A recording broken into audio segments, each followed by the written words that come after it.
Hi, Annie here, and today I'm going to answer some of the questions that I was left for my Q&A video that I asked for questions for a while back. And yeah, this is my second time filming this. It was a bit, just a comedy of errors really, the first time I went to film. So I'm going to try to redo it with, less chaos of cameras overheating and outdoor lighting problems and then memory cards being full and then the sun going down. So I'm just gonna try to hope for the best this time, and answer the questions basically how I did the first time. So the first questions I had come in were from the Culture Freak, and he asked, what kind of videos do you like watching on YouTube? Now, this one is, I feel like I don't think I have a genre that I really gravitate to heavily.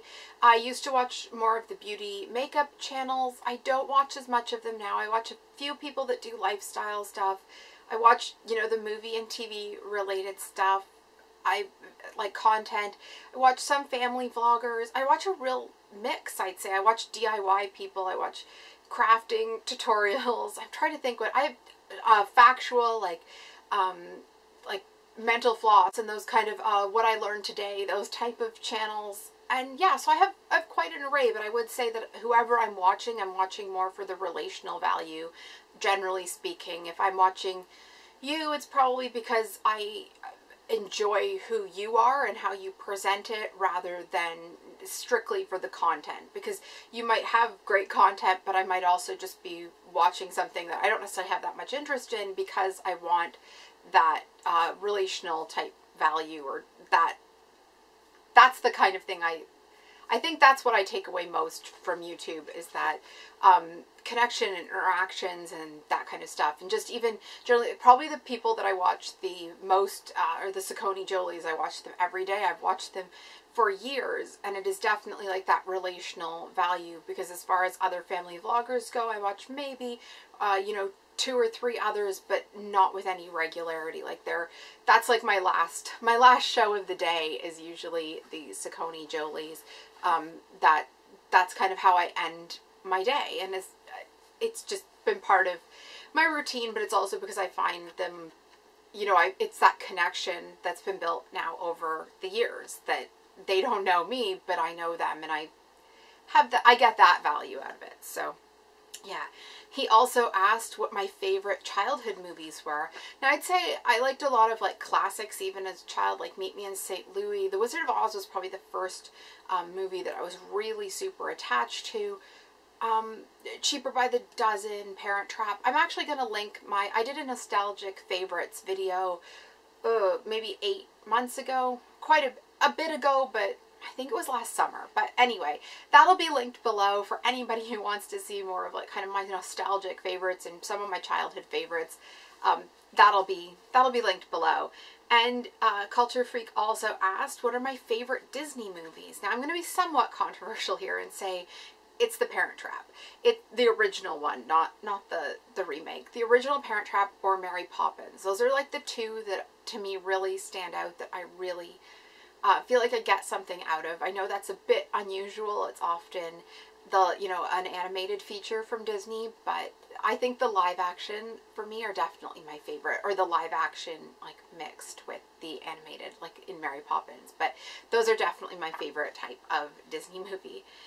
The next questions here I have, and I'm going to jump a little bit around to try to group some of them together. The next question I have here is from Todd over at Max Washington Songs, and he asks what my favorite John Ford movie is. Now, I went through a phase of watching quite a few westerns and that kind of like epic adventure movies that John Ford does. I would say though probably the favorite movie of mine that John Ford directed is Wee Willie Winkie, which is a Shirley Temple movie. I would also say though that my favorite classic John Ford movie, I can't remember. It's the one with the wagon trains headed. That's probably many of John Ford's movies, given that they're westerns. I can't think of the name of it right now. I'm just drawing a blank. I'll have to put it in the description bar or across the screen if I get fancy and can think. I'll definitely look up which one I'm talking about, or it will probably come to me as soon as I finish filming. That's not good.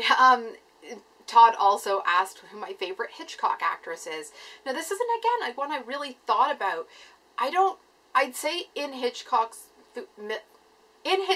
films of the leading ladies, it's probably Grace Kelly.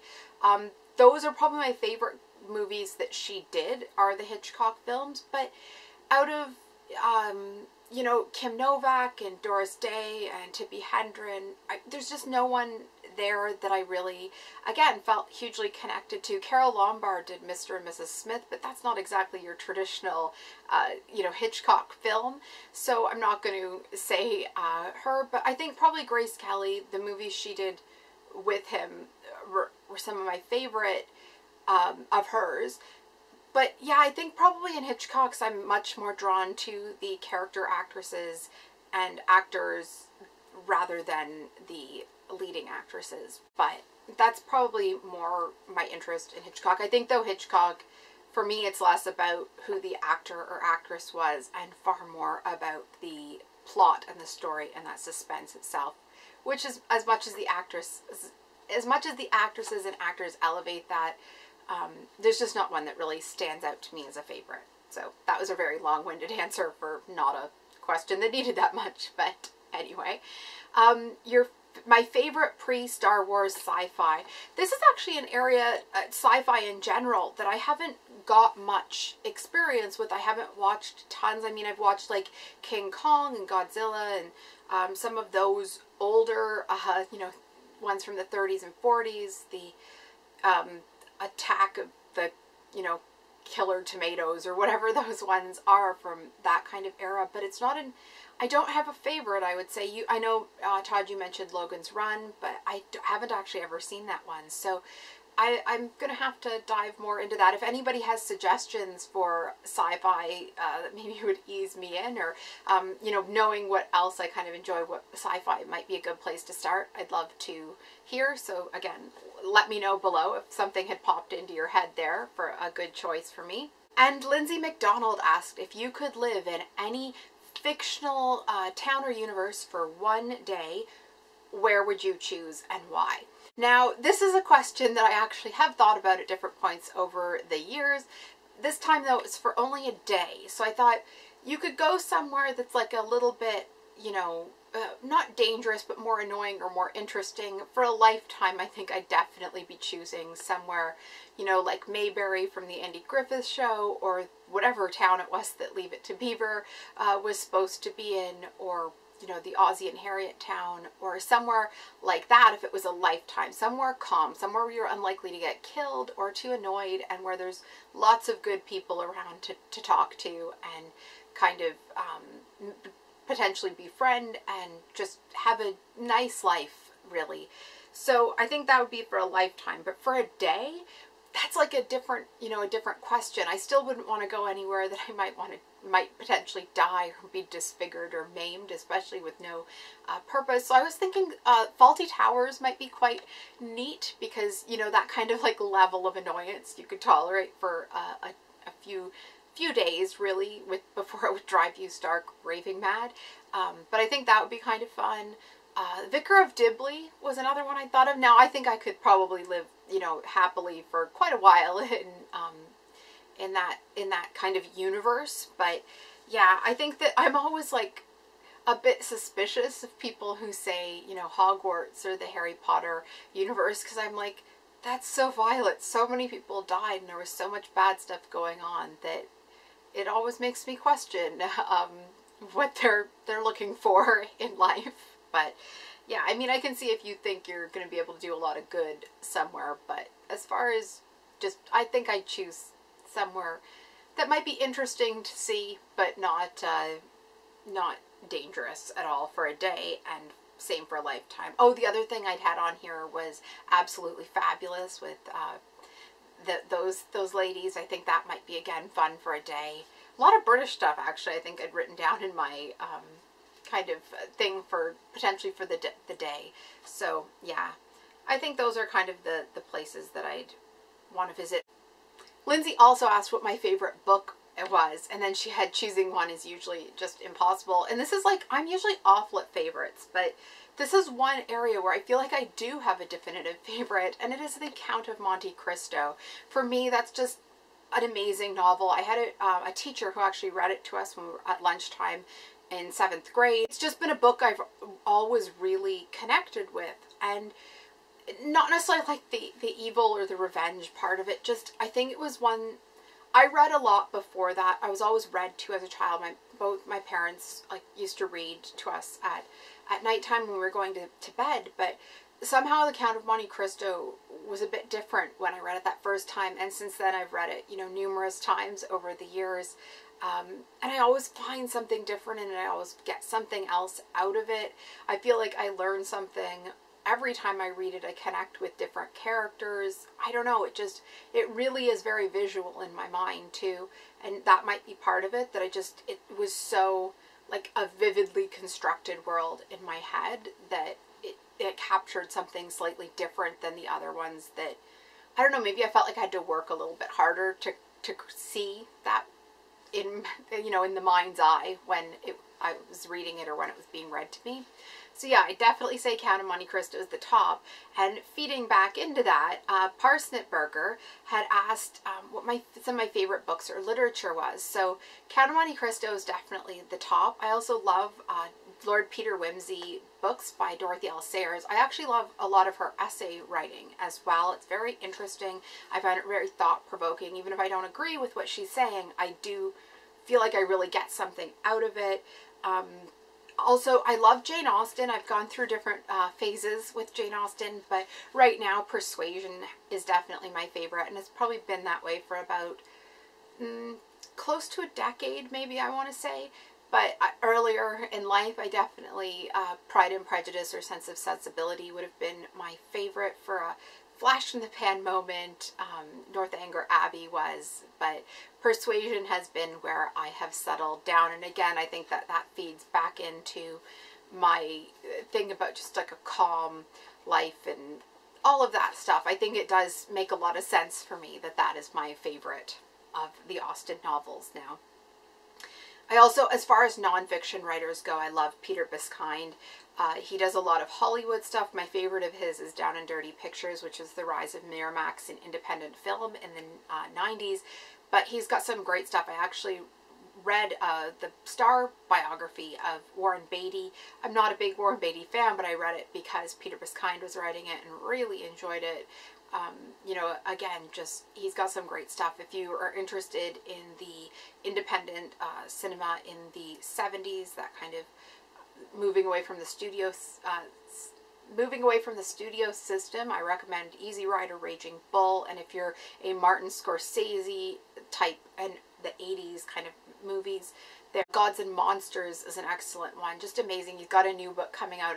I've had it on pre-order for ages, but the date keeps changing, getting pushed back. But I'm very excited about that one. It deals with politics and film, and that's probably the parts of the other books that, when he has brought that up, that I find the most interesting. So I'm looking forward to a whole book on kind of that philosophy and how they interact with each other. Parsnip also asked who some of my favorite actors and actresses were.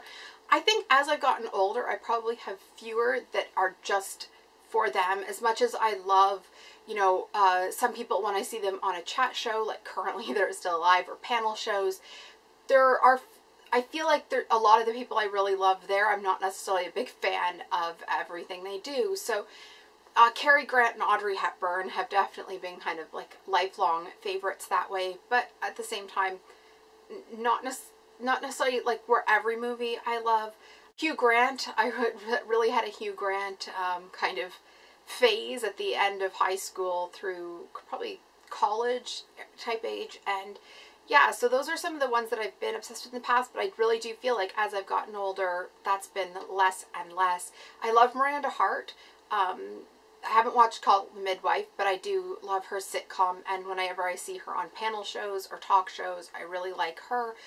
and there's a lot like that. Kate Beckinsale was on Graham Norton not that long ago, and she's been doing a press junket for Love and Friendship, and she's hysterical. Like, she's somebody that just seems like really fun, but again, I've probably only ever watched a handful of her films.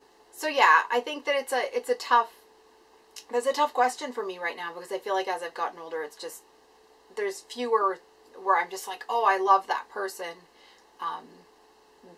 Might like their work, I might like here, but there's less people that I feel super devoted to that way. So yeah. Parsnip also asked what the sign in the background was, and it is the Hollywood Boulevard sign here.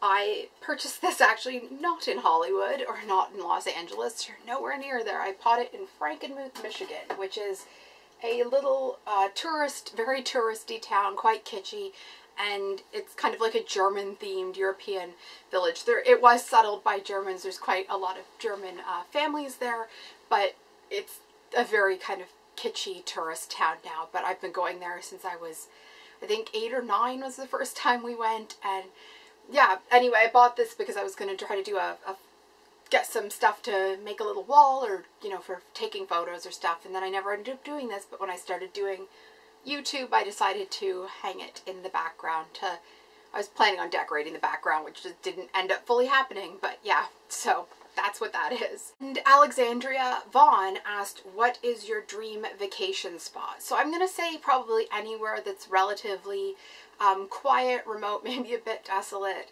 I love Algonquin Park for this reason. I actually spent a summer working up there, well, kind of a spring, summer, early fall, working up there, and it was just amazing. It's so calming, it's so beautiful.